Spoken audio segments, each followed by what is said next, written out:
Assalamualaikum warahmatullahi wabarakatuh dan salam sejahtera. Bismillahirrahmanirrahim. Alhamdulillahirabbil alamin wassalatu wassalamu ala asyrafil anbiya'i wal mursalin wa ala alihi wa sahbihi ajma'in. Rabbi shrah li sadri wa yassir li amri wahlul 'uqdatam min lisani yafqahu qawli. Amma ba'd. Saya Muhammad Hidayah Syukri, murid dari kelas 6 Universiti Kebangsaan Malaysia. Saya ingin menjadi ahli jawatan kuasa tertinggi pengawas kerana saya mahu mencabar diri untuk mengambil tanggungjawab sebagai pemimpin yang berdisiplin, berketerampilan dan dapat membantu guru-guru serta rakan pelajar. Yang kedua, saya ingin membangun rasa percaya diri, meningkatkan kemahiran komunikasi dan disiplin diri agar menjadi contoh kepada rakan-rakan yang lain. Dengan tanggungjawab dan jawatan ini juga dapat membantu guru-guru seperti mengawal disiplin para pelajar, mengawal kelas masa kerjaan guru dan memastikan kelas dalam keadaan bersih dan berdisiplin. Bagi salah laku yang besar yang rakan-rakan lakukan seperti membuli dan mencuri, saya akan melaporkan kepada guru untuk diambil tindakan yang selanjutnya. Antara kejayaan saya ialah saya telah mendapat nombor 2 bagi peperiksaan JUASA 2024-2025.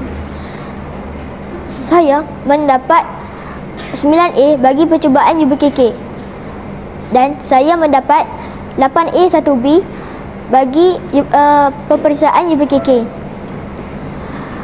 Harapan saya, jika saya mendapat jawatan ini, saya akan lebih berusaha untuk berjalankan tugas.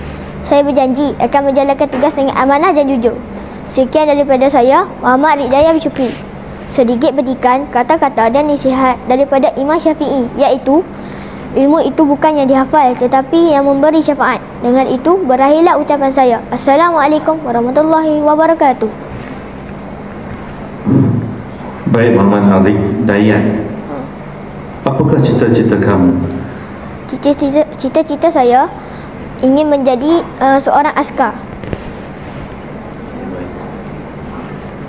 Apakah sebab kamu memilih untuk menjadikan askar sebagai cita-cita kamu?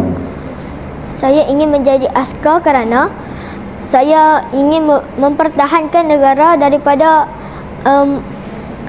musuh-musuh luar negara dan daripada ancaman-ancaman daripada negara. Okey, baik. Soalan seterusnya. Mata pelajaran apakah yang paling kamu tidak suka? Pelajaran yang paling saya tidak suka ialah matematik. Kenapa? Kerana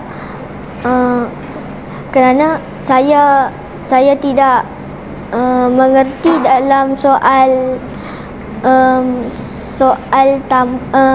susah soal dan kerana matematik ialah pelajaran yang susah bagi saya. Baik. Sebutkan nama menteri besar negeri Kedah sekarang. Saya tidak pasti. Siapa menteri besar Kedah sekarang? Tidak pasti. Tidak pasti. Baik, siapakah menteri pelajaran? Menteri pendidikan sekarang? Saya tidak pasti. Baik, siapakah Perdana Menteri Malaysia sekarang?